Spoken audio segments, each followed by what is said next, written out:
naman akalain na hindi ko rin inaasahan pa. Narito tayo ngayon upang matunghayan ang nagiinit, nagbabaga at talaga namang usap-usapan at nagtitrending na latest issue ni Ate Erica.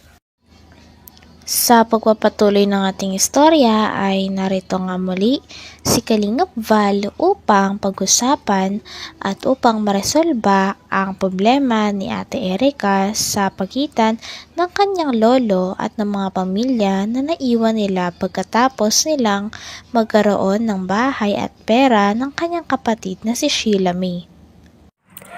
Dito nga sa pinapakinggan ni Kalingap Val ay sinabi na talaga mapapatunayan na sinungaling si Ate Sheila May at si Ate Erica. Paano kaya ang gawin ko dito? May mga matching. Unggoy. Batuhin yung unggoy, batuhin niyo po yung unggoy. Batuhin yung unggoy. Makuha ng mangga yan. Mangga. Babatuhin ka rin yan. Ilang matilong matching mga kailingap pa. Magaling ni Bopil talaga mag-reaction dito mga kalingap. Magaling si Bopil talaga. Dito pa lang sa binunyag ni Tita, nagpapatunay na talaga kayo ay sinungaling. Yon! Sinungaling kayo. Sa Erica, Mm. yung inyo kasinungalingan na sinasabi ninyo na magpupokus sa pag-aaral. Di ba? Gaano kasinungaling at idinamay pa si Lolo. Sus! At sabi nga daw, ay ni Lola ay focus muna sa pag-aaral. Pero sabi nga ni Tita, alam nila na ang lahat ng iyan ay kasinungalingan na kahit sila binabati ko sa inuusig, kinukutsa ay nilulunok ang lahat dahil pamangkin nila si Erica at si May. Kaya intindihan si Tita dahil kumbaga pinagtatakpan dahil kadugo pa rin. No.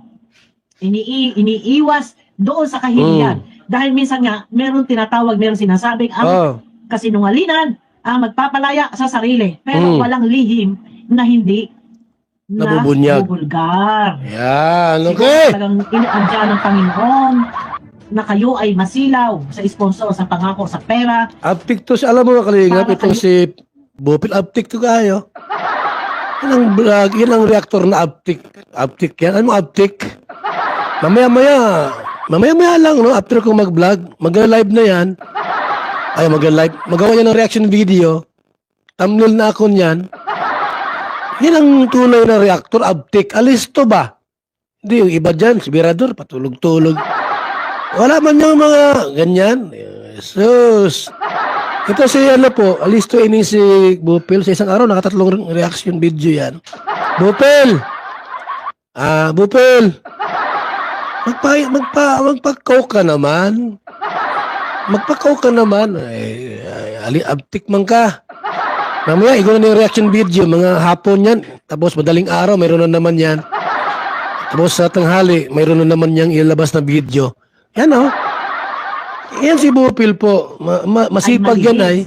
Sabi pa nga dito ay may papatunayan talaga na parang niloko o nilinlang lang talaga ni Ate Erica at ng kanyang ate ang buong kalingap.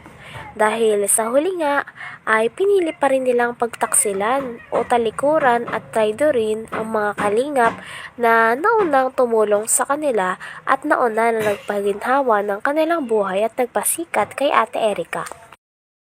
Ang motibo ninyo, ang layunin ninyo ay hindi makatao, nasisilaw kayo Sa pera. mga pera, Ayun. sa mga material na bagay. Di ba? Sa dapat naman, talagang nakaiwas or kayo mismo ang gumawa na kasinungalingan, nilang ninyo ang kalingap, nilang nyo ang mga tao sa mga pagpapanggap ninyo kung ano-ano, okay na rin yan. Dahil kayo mismo ang nagdadala ng kahihiyan at hindi ang kalingap. Kaya walang pwedeng isumbat sa kalingap. Kahit kayo ay na-vlog, kung hindi man kayo napabahayan, problema niya yan dahil kayo ang umayaw. Dahil kayo sa matatamis na salita or sa pera ng sponsor. Di ba? Ngayon, nababas ang pamilya niya, kaya naman si Tita ay binulgar at marami pa lang po yan na iba. Totoo yan. Ay, Rio, shout out. Maraming salamat kay Rio. Hello muna sa lahat. Hello kay Ray, kay May, Also kay Enday Ziba, Rio, Beauty Sadolfo, shout out. And Regan's TV, Walastik, Yaputput Vlog, Free Martin, Inday PB, shout out. Donato Franco Jr., magandang morning. Jennifer Itaw, and Free Martin. Sa lahat po ng ating mga viewers, mga kaibigan, alam niyo po bilang isang Kalingap leaders, mga kaibigan, ilahad tayong mga hindi karapat-dapat. Yung mga hudas. Hindi ko pwedeng pabayaan mga Kalingap, mga kaibigan, yung mga bagay na ito. Kasi tayo po ang namumuno sa buong team ng Kalingap. Tapos may mga ganitong panguhudas, dapat ating ibulgar at isawata. Hindi ako ang may gawa ha. Yung mga naglabas ng mga video. Ipi-play ko lang po sa ating live ang mga video po nila. At mula doon sa live nila mga Kalingap, ilalahad natin yung buong katotohanan. Dahil kung hindi natin yan isasawata, parang apoy, kakalat yan. At gagayahin po ng mas maraming mga beneficiaries at mga Dito rin ay nalaman na bawal pala magkaroon ng contact ang mga beneficiaries sa mga sponsor. Kailangan pala kapag parte ka at tinutulungan ka ng Kalingap ay ang sponsor lalapit muna sa Kalingap at ang Kalingap ang magbibigay ng tulong sa mga beneficiaries. Kaya maling-mali ang ginawa nila Ate Erica na nakipag-contact sila sa isang sponsor ng Kalingap dahil bawal daw ito. Dito nga ay sinabi ni Kalingap Val ang mali ni Ate Erica at ng kanyang pamilya. Hindi ako ang may gawa ha. Yung mga naglabas ng mga video. Ipi-play ko lang po sa ating live ang mga video po nila. At mula doon sa live nila mga Kalingap, ilalahad natin yung buong katotohanan.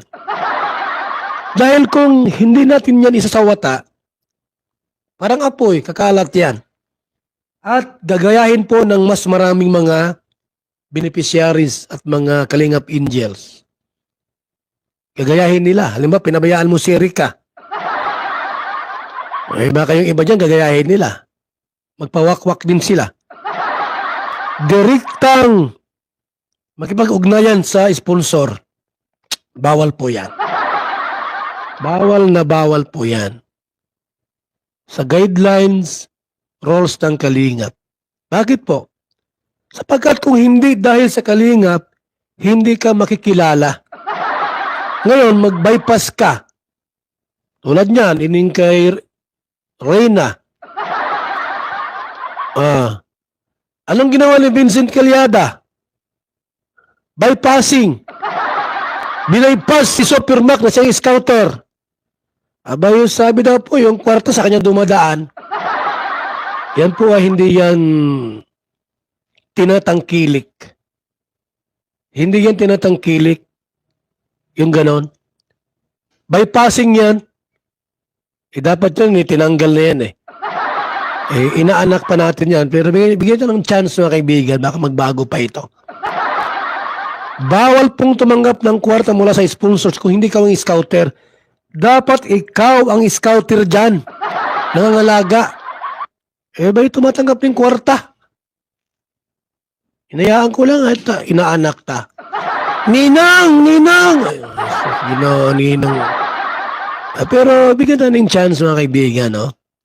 Baka din daw niya ulitin. Pati yung lote daw, doon daw galing. Doon daw po yun sa kanila yung lote.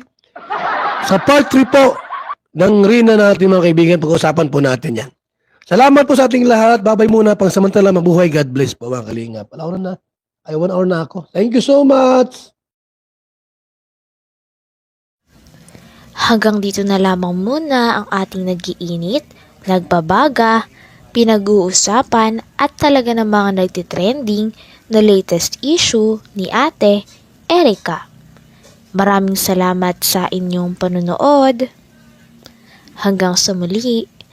Bye!